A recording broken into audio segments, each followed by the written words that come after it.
Thank you. So good morning or good afternoon, wherever you are. I am in Vienna, as is Mirjana Tomic, who will be our moderator today. And hello to Joel Simon, who is our speaker today. I'm here at the Press Club Concordia. This is one of the oldest press clubs in the world and has been advocating for journalism and democracy for 165 years. We want to talk about the effects of a possible Trump re-election on journalism today. This is also important from a European perspective, first because there is a certain playbook to put pressure on journalists that we can unfortunately also see in Europe. And second, because whatever comes out of the elections in the US will have a huge impact on us too. This talk is part of a series that is called European Contexts, and it is a cooperation with the FIUM, Forum for Journalism and Media in Vienna, and it's supported by the Erste Stiftung, Erste Foundation. So thank you very much. Just some organizational points. Please mute yourself when you are not speaking. There will be a Q&A between Mirjana. There will be a Q&A after Joel's talk, and there will be some time for questions. And I hand over to Mirjana Tomic. Mirjana is the brain and heart between this series of talks and events. And she will introduce our speaker. So thank you both, and thank you, Joel, for joining us. Thank you so much, Daniela. Thank you so much, Joel. As Daniela said, why is it important what happens in the US and how press freedom, whether press freedom will be respected in the US in case Donald Trump wins his second mandate, when our series is called European Contexts.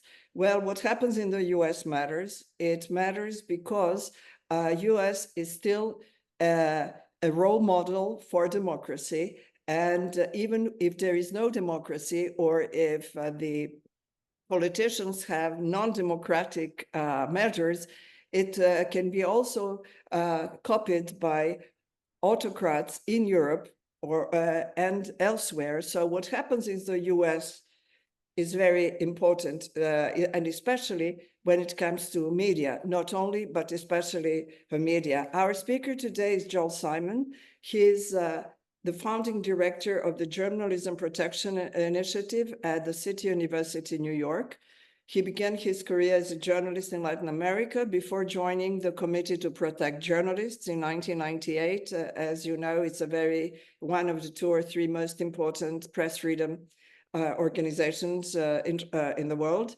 He served as the CPJ executive director from 2006 to 2021. In 2022, Simon was a fellow at the Tow Center for Digital Journalism at Columbia University, and also senior researcher fellow at Knight First Amendment Institute, also at Columbia. He is the author of 4 books, most recently, The Infodemic: How Censorship and Lies Made the World Sicker and Less Free, co-authored with Robert Mahoney. In August 2024, Joel published an article in Vanity Fair, US, exploring possible dangers for press freedom in the US in case Donald Trump wins the second mandate.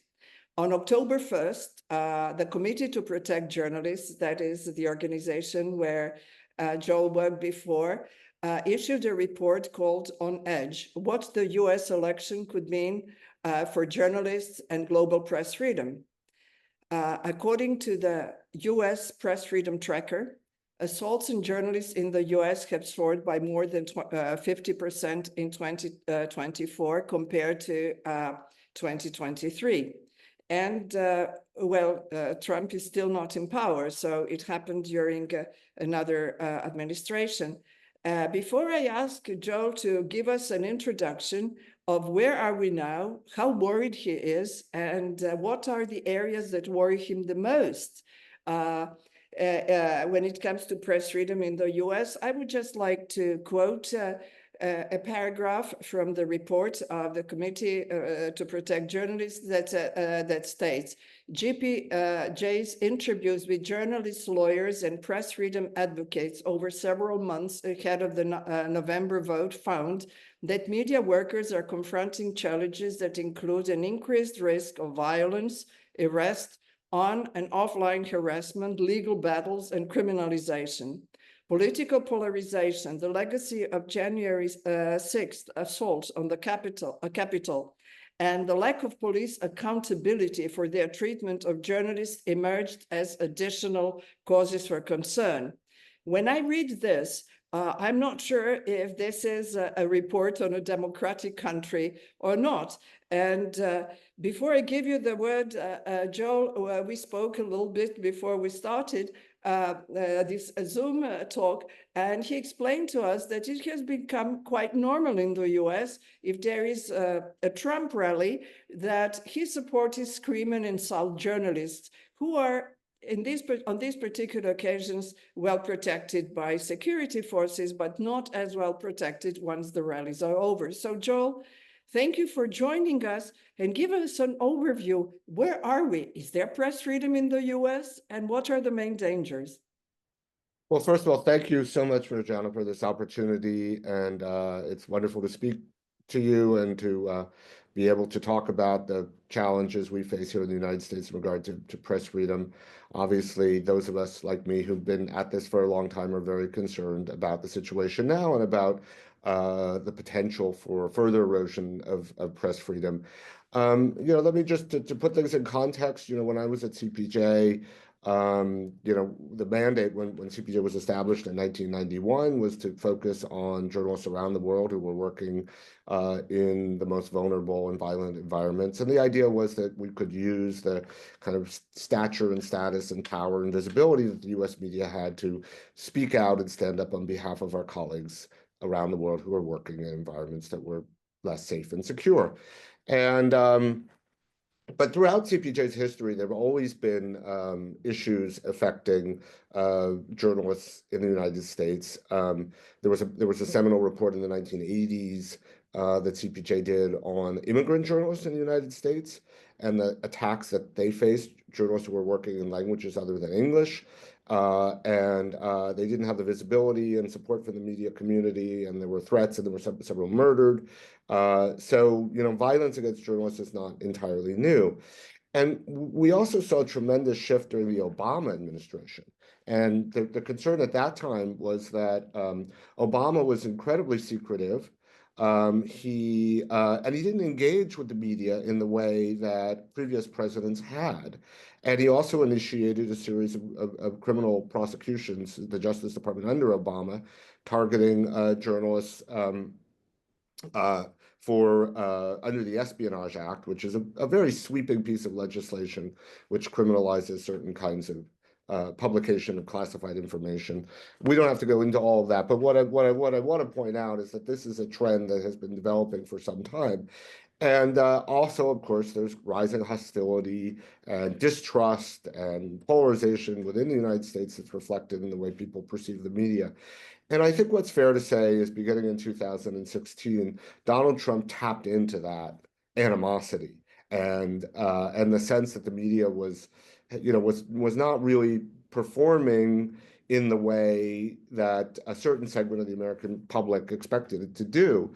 And he really, his whole campaign, or a good chunk of it, it was like the targets were immigrants and the media. Those were the forces that he was using to animate and motivate his supporters to get behind him. And then when he came into power in 2016, a lot of that animosity and hostility was reflected not just in the rhetoric, but in some of the policies and some of the actions he sought to undertake as president. And just to name some of the most severe and critical. You know, he tried to jail journalists. He actually engaged with the FBI and the Justice Department. He tried to deny journalists access to the who engaged in criticism of his administration. When we had protests across the United States, he really kind of cheered on the police. This was in 2020, after the murder of George Floyd, to kind of use very repressive measures at these rallies, which implicated journalists. But the one thing that I point out in this Vanity Fair article is he was not able to achieve all of his objectives as president in terms of cracking down on the media. And I think if he's elected a second time, I think he's going to clearly try again. This remains an animating sort of feature of his political strategy and antagonism towards the press. And he's going to have a very different kind of administration and a very different sort of public attitude towards the media. He's been softening up, the public with his rhetoric for years now. So that's just to set the stage here on, I think, what journalists and press freedom advocates are concerned about. It's a long-term trend that Trump has exploited, and if he is elected to a second term, I think we could see these very negative trends accelerate. After the debate with Kamala Harris, he was not very satisfied, and he said that I think it was ABC has to be punished. What can he do, legally speaking, and what can he do should he win the second mandate? Well, I mean, look, there are institutional restraints. He can't by himself pull the license of an American broadcaster, but he will have control over the FCC, the Federal Communications Commission, and who might he appoint? What kind of pressure can he apply? These are real concerns, and Trump has spoken. In his first administration, he said, NBC, that he was furious at NBC. The FCC should revoke its license. That never happened. The FCC really didn't have the authority to do that. Can he shift the dynamic in a second term? Who knows? The other thing that he definitely did do is he can go after. A lot of media companies in the United States are owned by corporations that have other interests. So the leading example of this might be, the Washington Post, which is owned by Jeff Bezos, who also, owns Amazon. And during his first term, he really tried to put pressure on Amazon in clear reprisal for what he perceived as, the critical coverage that the Washington Post provided. And he threatened to raise the postal rates. He blocked a kind of business deal that Amazon was involved in. Could he do those things? I think that's much easier. And the other thing I'll say is the IRS.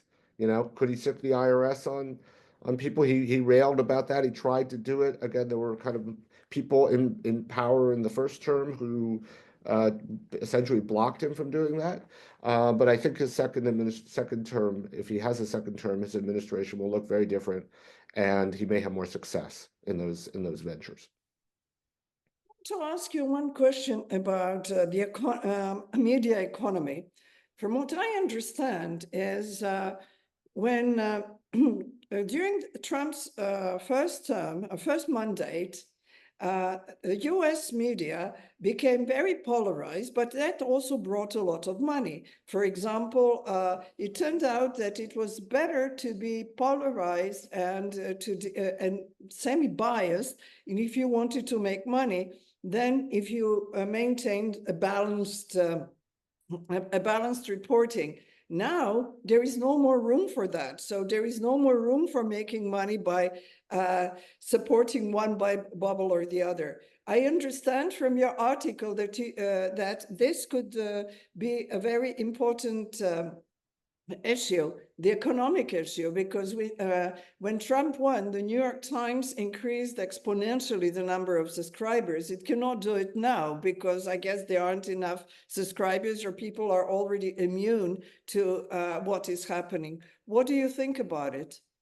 Well, it's very complex. I mean, first of all, the famous quote from Les Moonves, the president of CBS. He was on a call with a shareholders meeting and investors, and he basically said, look, from my perspective, it's true. Trump may be bad for democracy, but he's great for CBS. He's great for the business, because we were living in this hyper politicized environment where everyone was focused on the news, and Trump was acting in a way that was just so outrageous. That's his tendency, that people couldn't take their eyes off it. So everyone, everyone was sort of in this hyper politicized state, and the media, fed that need.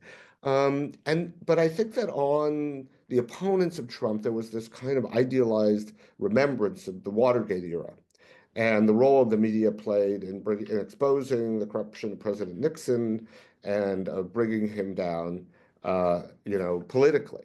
And there was an expectation that, well, if the media merely exposes the kind of, corruption and wrongdoing and abuse of power in which President Trump is engaged, then the public will turn on him, and he will be impeached, or he'll lose support, or what have you.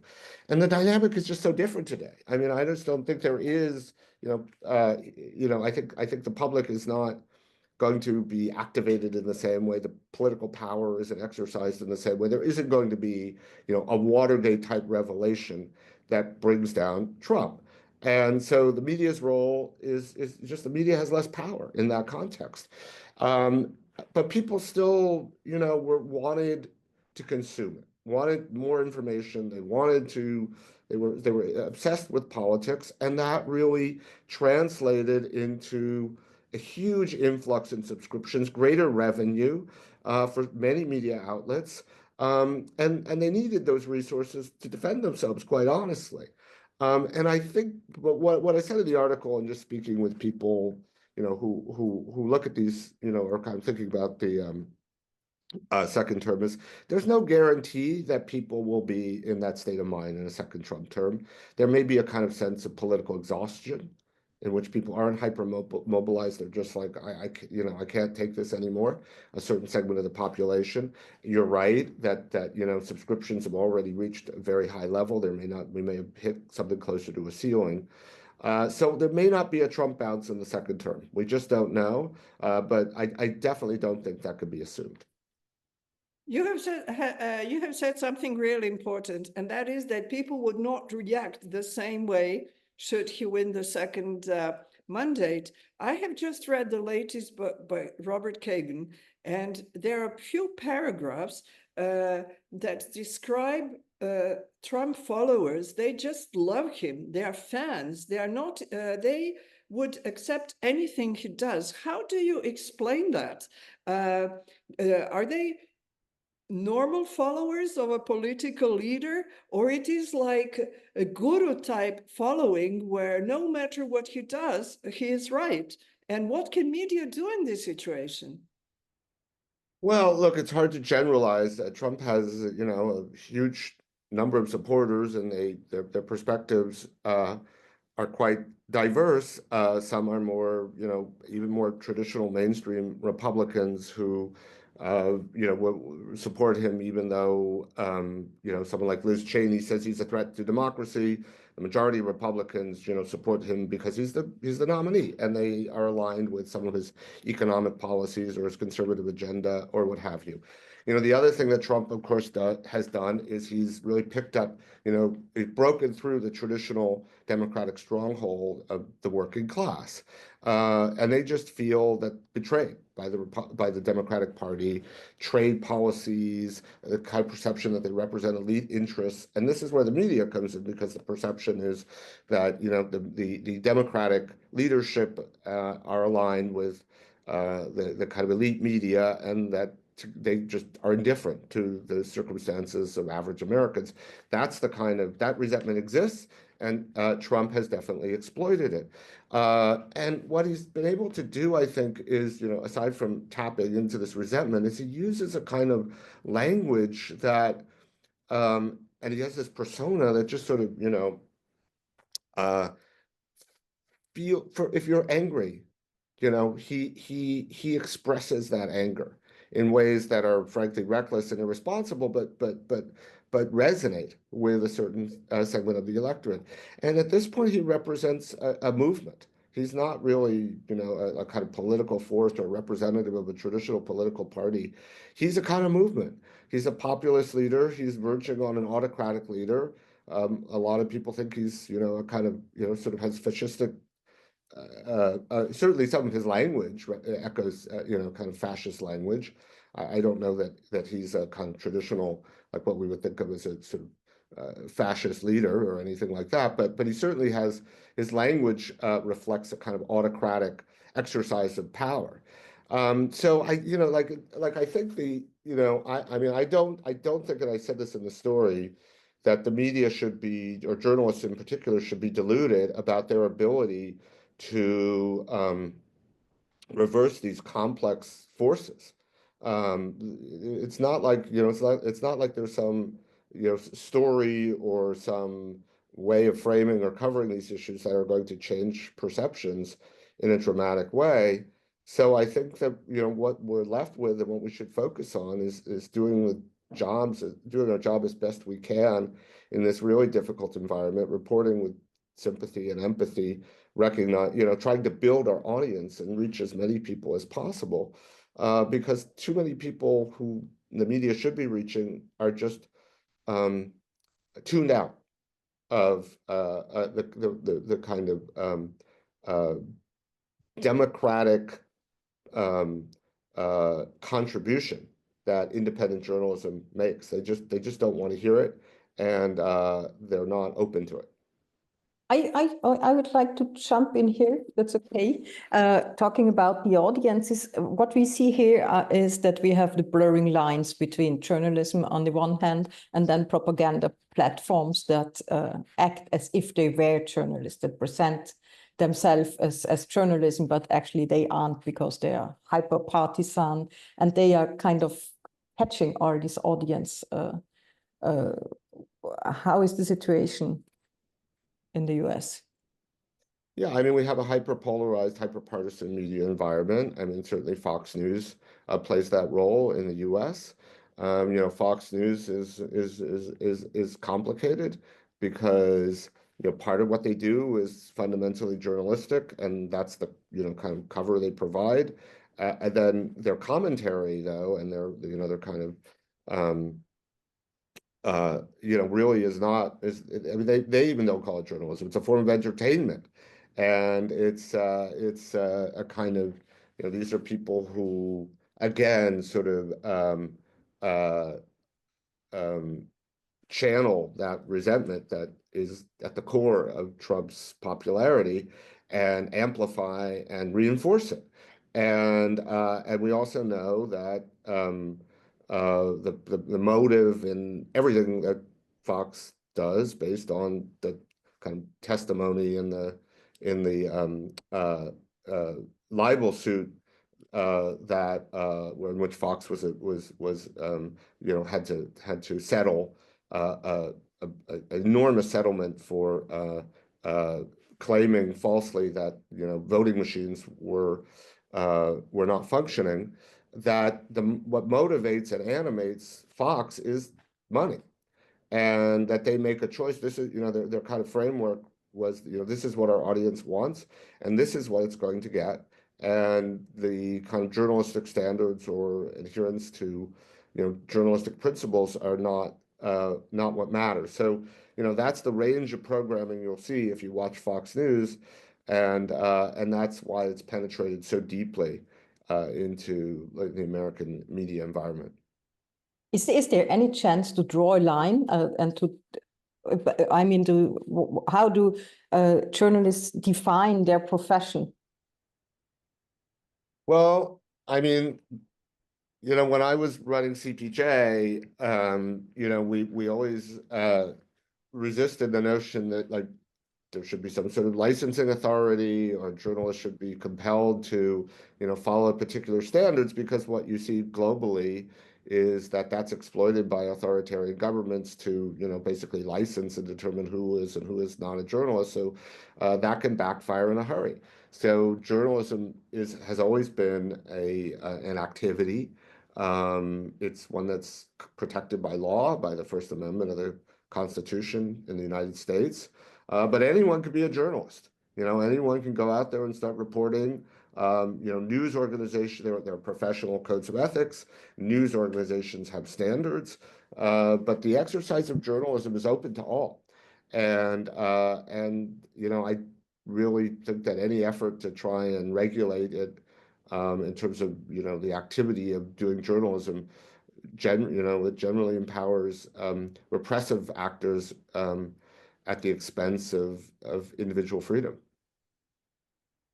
So it's a conundrum. It's a conundrum. It's not, we all recognize that, those of us who practice this profession ethically and believe in its power, that it's a huge problem that, that there are so many media institutions that don't adhere to these standards.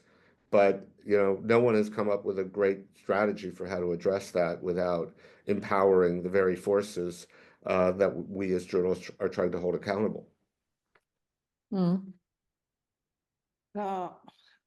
When I listened to you, what you were talking about before Danielle asked you this question about, it seems to me that what's happening in the States is like an avalanche. The avalanche is coming and there is nothing we can do about it. Well, is there anything that media can do against the avalanche, or just cover what the avalanche? That's one thing. Another thing, following a follow-up on what Daniela asked you, where do influencers belong? Because they don't necessarily have to adhere to any standards, but from what I understand, they're becoming more and more influential in the US, and Fox News is not managing to reach all of the Trump supporters. Some of them think that it has become too mainstream. Yeah, well, look, I mean, we're talking to this conversation is about what would happen if Trump wins, but there's an excellent chance he's not going to win. I mean, it's an extremely competitive election. It's extremely close. Every day I look at different polls. I have no idea who's going to win. Political experts I talk to also have no idea. The polling I saw this morning was more favorable to Harris. The New York Times published a new poll. So we really don't know. I mean, I don't think, a Harris administration, I think it might be similar to a Biden or an Obama administration in that, the press may have less influence. Its influence is declining. That's just a reality. But it's not going to be like antagonistic, and it's not going to be kind of, actively repressing critical media. So there are and also if Trump loses, he's going to have very little power, because he said he's not running for a third, he's not going to run again. So his sway over the Republican Party will probably decline pretty dramatically. So, we really don't know what's going to happen in the future. But there are lots of different scenarios. I mean, I also think that, the media has a very, very important role to play, and we have to play it well. And every media institution and every individual journalist, should take very seriously their responsibility to, participate in a democratic system. But I don't think the media should internalize the expectation that through, journalism, we can fundamentally change these complex dynamics. They weren't caused by journalism, and they're not going to be solved by journalism. Journalism has a very important and specific role. And I think if we become too obsessed with, how can we change this fundamental dynamic, we lose sight of our day-to-day responsibilities. And I will say this, I mean, I certainly don't want to contemplate a kind of situation in which journalists are working in a much more repressive and menacing and maybe even violent environment. But if that happens, we can't just throw up our hands and go, oh, American democracy has been compromised, so we're going home. We better step up and perform our role in that environment and be prepared to do so, because actually the responsibility we have to maintain independent and critical journalism in the face of a much more repressive kind of environment is actually greater. So I think we need to plan for that possibility and not simply internalize, what can we do to save the question of what can we do to save democracy. Well, before I open the floor or the screen to questions, you were telling us also how it has become normal that when there are protests in the US, well, there is violence against journalists. Could you expand on that, please? Yeah, well, when I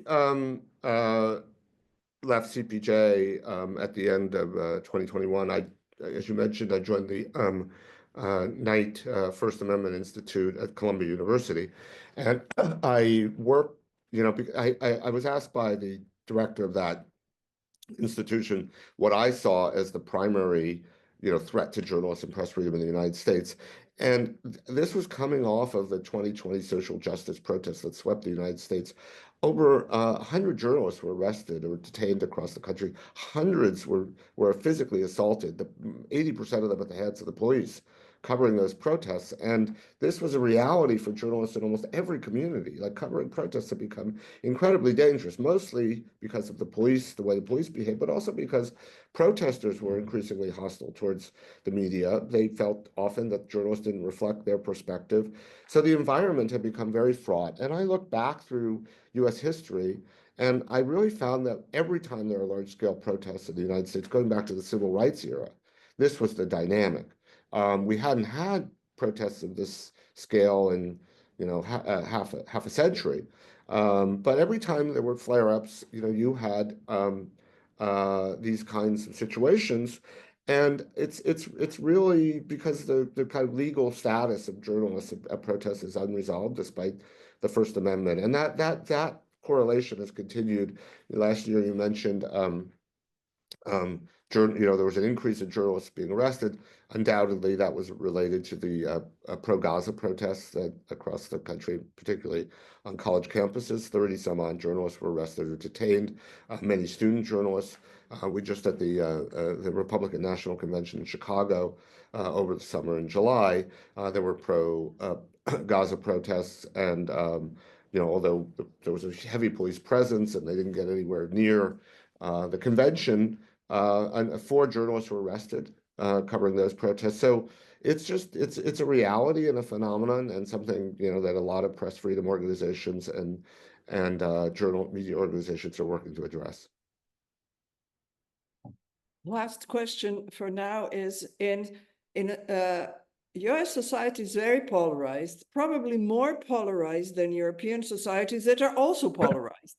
So how can media be used in any way to create some bridge, or we just assume that there are 2 societies and their information runs parallel paths and maybe they will meet one day?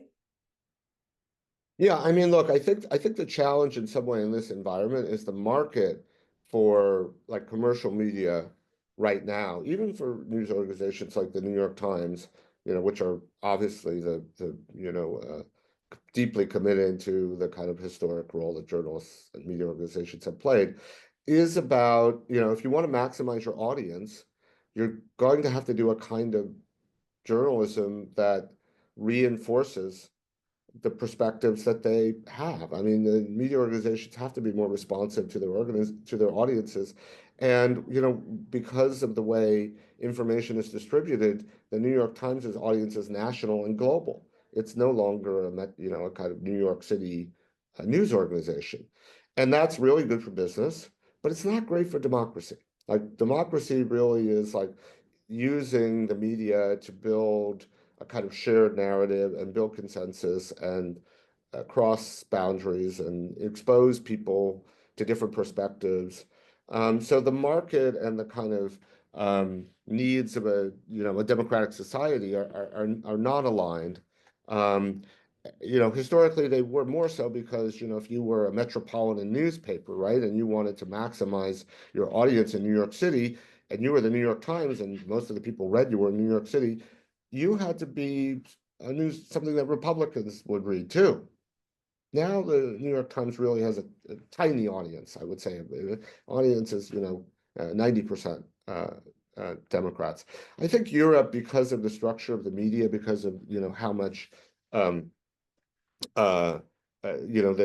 almost every democratic nation in Europe, there's a very credible public broadcaster, for example, that is more aligned with the kind of public interest mission and supported outside the market. That helps. We don't really have that in the United States. So, that's one of the challenges we face. I actually think it's time for us to reassess and think about more public investment in the media space, something that has not historically existed here. But I think the interests of a democratic society and the interests of like the market are completely out of alignment. And we have to recognize that and think about ways we can address it. Thank you. I will read the question here that says, which influence might have the Supreme Court in the next years?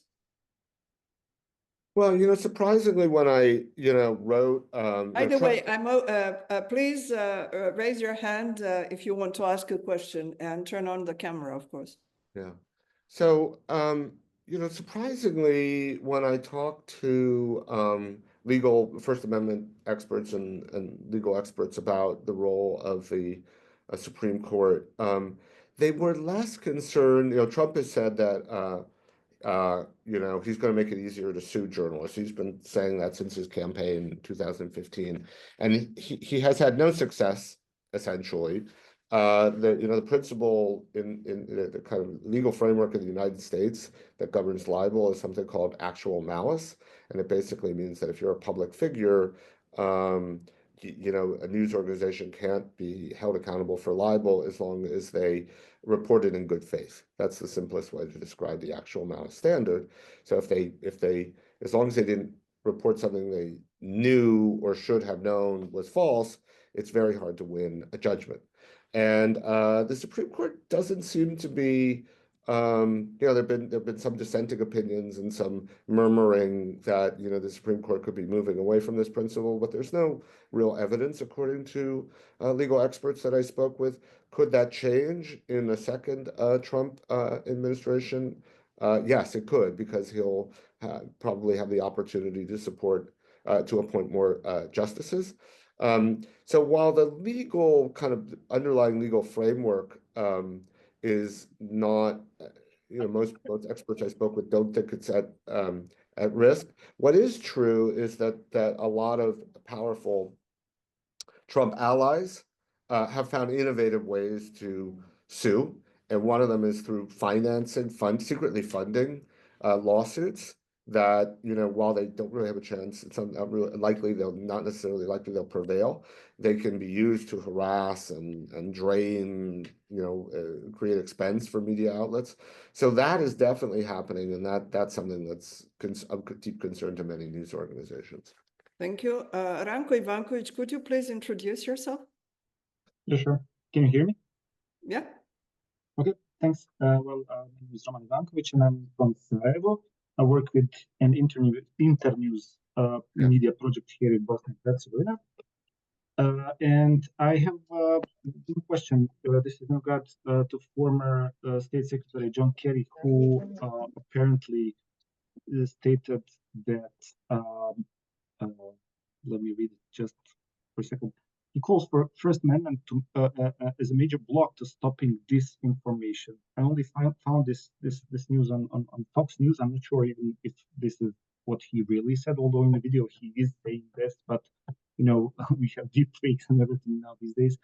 So first, I'm seeking for confirmation that he really said that, and then the question what it would mean, like in perspective, because it sounds like a serious threat. And why I'm asking this is because we are here on the margin of Europe, and whatever happens in the United States and Europe eventually comes to us, especially here, like in a region that is already volatile, and the journals are under really major threats on all sides, including legal and financial and everything. So we're really kind of worried where it might lead, if true.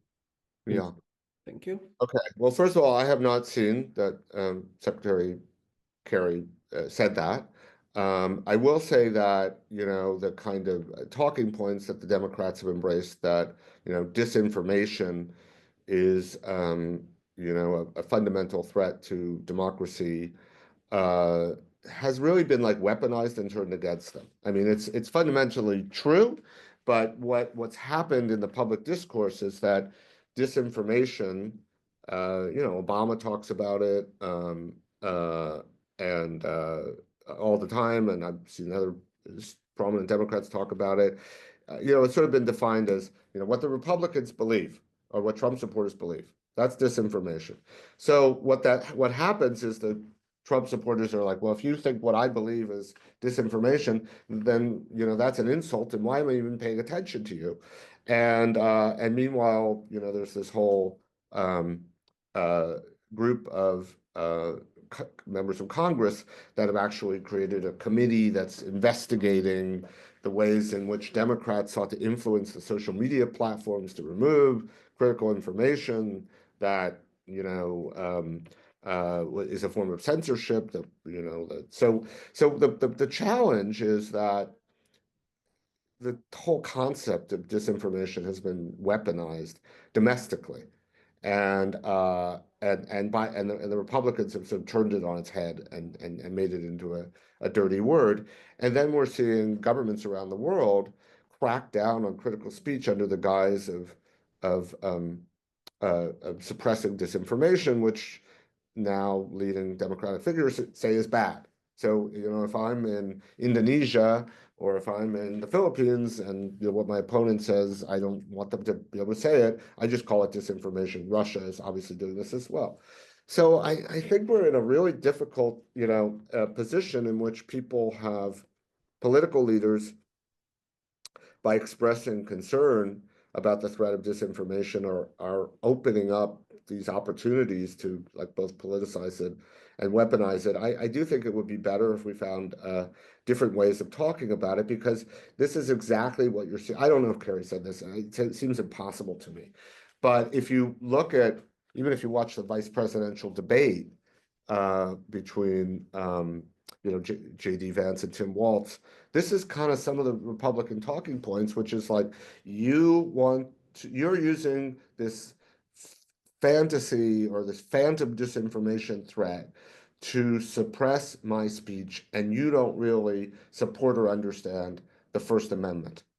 So that's the kind of the rhetoric, the political rhetoric that we're seeing play out in the United States right now. I really doubt that Secretary Kerry would say such a thing, but I am not surprised at all that if he said something that suggested it in some way, Fox would exploit it and amplify it in order to elevate this narrative.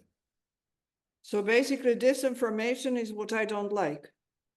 Yeah, I mean, I mean, that's the problem with the whole rhetoric around disinformation. Clearly, there's you know, journalists have become competitors in the information speech, and there are a lot of really bad actors that are using their speech to disrupt democracy, make it more difficult to have accountability, confuse, and, you know, advance strategic interests. You know, that's a reality. That's what's happening in the information space. But what's confusing about the way we talk about it, at least domestically in the U.S., is that because there's this convergence in people's mind between like Russian propaganda and Trump's political project, when you say, you know, we have to stop disinformation, Trump support, and sometimes I think Democrats mean like the crazy stuff that Trump says. And that's certainly how Trump supporters interpret it. And they see it as a threat to their speech and their rights. And it reinforces this idea that these are elites who want to, you know, stamp out their speech. And so it's really a dangerous sort of trap. I've written about this. I wrote a piece about this for the New Yorker, that journalists have to avoid, you know, in terms of the way we talk about it and the way we frame it. The problem is real, but I don't necessarily think we're talking about it in the smartest way.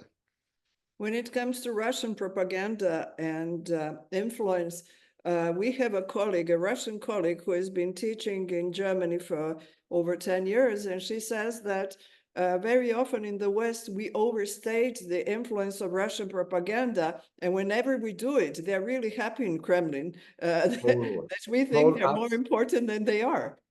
That's exactly the risk that we face. And when we equate Russian propaganda with the political project of your opponent, and you say it's all disinformation, then every time you open your mouth, what you're saying to Trump supporters is that he's a, tool of the Kremlin, and they just think that, he's the one person who's speaking out about the fact that, average people are being trampled and, there's no one sticking up for them.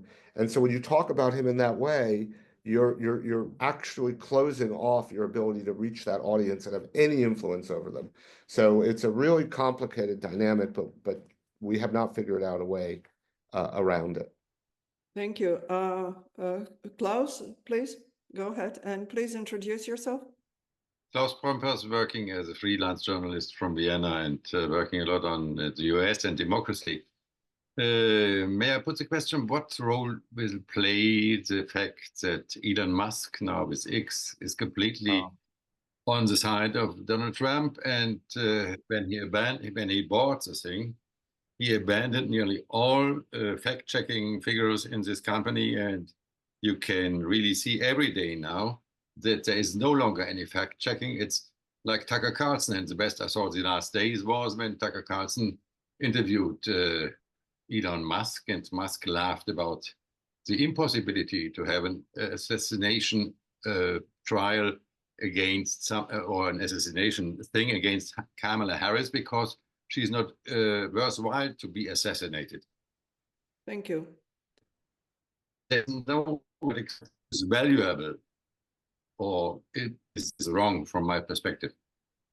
Yeah, it's something we haven't talked about. I mean, the thing is that, there was a strategy that was exploited by populist and autocratic leaders and terrorist groups around the world, which was to do something totally shocking and just absolutely take over the kind of information, just dominate the information space, shocking.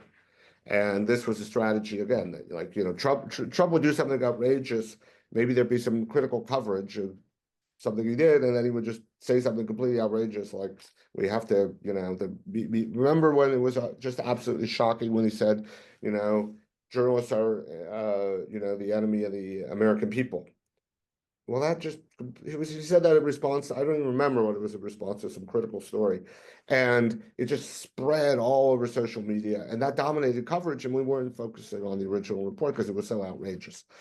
So, in response to this and, the COVID and January 6th, as you know, there were all these kind of guardrails put up around social media, and for a while, I think it tempered some of that, some of the worst, language that was intended to produce this effect. But that's gone. I mean, we now have, first of all, Trump has his own social media platform. Nobody pays much attention to it, but no one can stop him from using it to promulgate his own ideas. And then he's got an ally in Musk, Musk and Twitter and Musk's own personal platform, or personal views that he amplifies on the platform itself. So that is a kind of portion of the information environment which just operates completely independently of traditional media and reaches a huge segment of the American population and is the direct channel through which Trump communicates with his supporters. I mean, I should point out, you may have seen that, one of the biggest television news programs in the United States is 60 Minutes, which is on CBS. And 60 Minutes has interviewed every presidential candidate for I don't know how many years, half a century. And Trump agreed to be interviewed, and it was aired last night, and then he backed out at the last minute, made all sorts of excuses. Kamala Harris did the interview. It was a pretty tough interview. I watched it. It was tough. You know, even a decade ago, that would have just been crazy, suicidal from a political perspective to decline to be interviewed by 60 Minutes. But Trump is able to exploit this alternative communication system to reach the people he needs to reach. And then he whips up animosity towards the media. So when then he rejects, you know, an interview with CBS, that actually animates his supporters who believe that he would not be given a fair shake, that the media represents elite interests, that the media is aligned with, you know, the Democratic Party. So, you know, he's rewiring the information system in a way that advances his own particular interests. It's it sounds to me like that we and the American voters, or we as citizens, have become numb to all these outrageous things that are happening, and we're just watching them happen. May I add a question, please? Yes, please. The question then is, before democracy dies, as Washington Post says every day when it's printed, does journalism already die in the United States with all the internet things? Definitely. I think that's you know, a huge I mean, journalism is, in some ways, it's thriving. I mean, there's incredible journalism happening in the United States. I think the real, there are fewer resources, you know, and there are fewer media outlets, and we're in a period of transition, unquestionably. But there's amazing journalism happening, amazing investigative journalism happening. I think the biggest challenge we face is really about the nature of our audience. You know, journalism doesn't reach the kind of both sides of the electorate. You know, it's not a mediating force in the way it once was. So there's incredible journalism happening. I think if you read you know, my criticism of the New York Times, but certainly if you read it every day, they're amazing journalists doing incredible work, exposing things, explaining things, contextualizing, breaking news. That's just a good one example. There are many others. But I think what's missing is that the ability of the New York Times to kind of mediate between the, you know, political factions in the United States is gone. The New York Times isn't read by Trump supporters. They don't engage with it. They just dismiss it.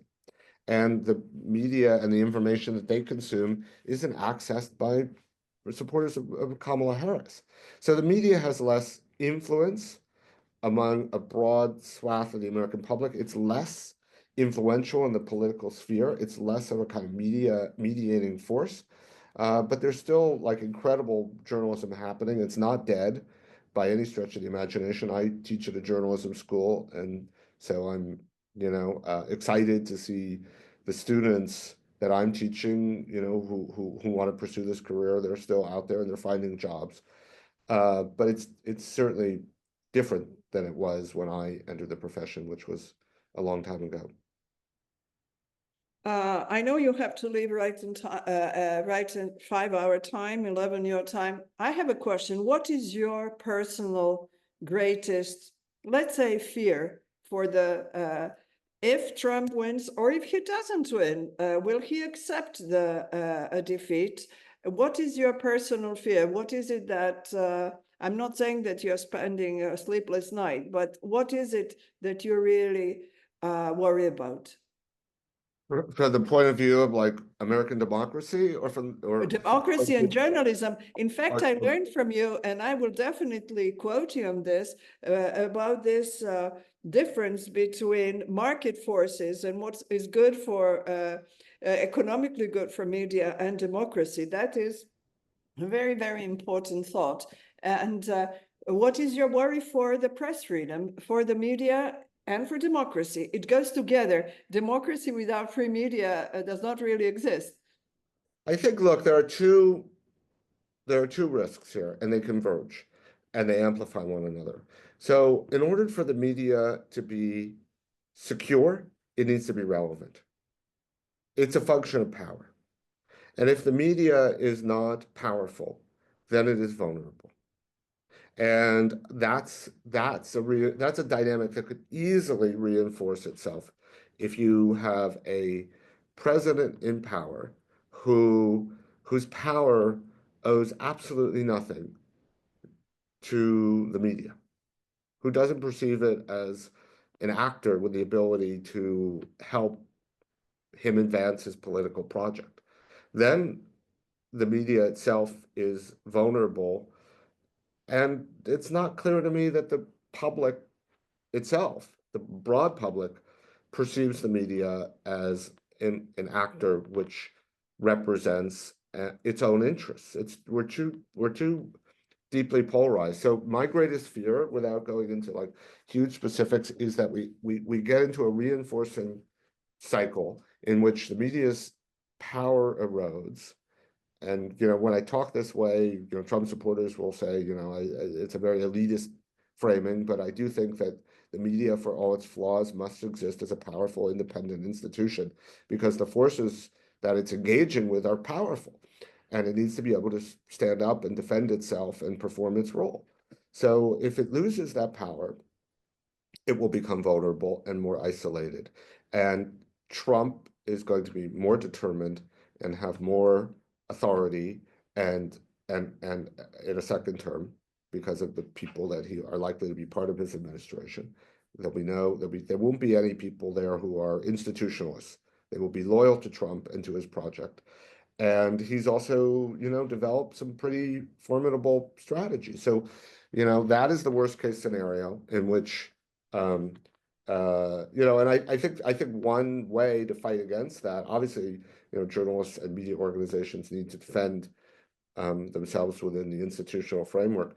But the most important way of defending themselves against attacks on press freedom is to remain relevant, to build, to ensure that they have influence, that they have as large an audience as possible, and that, you know, this is where the market challenges emerge. But, you know, there have to be media institutions that can bridge the gap.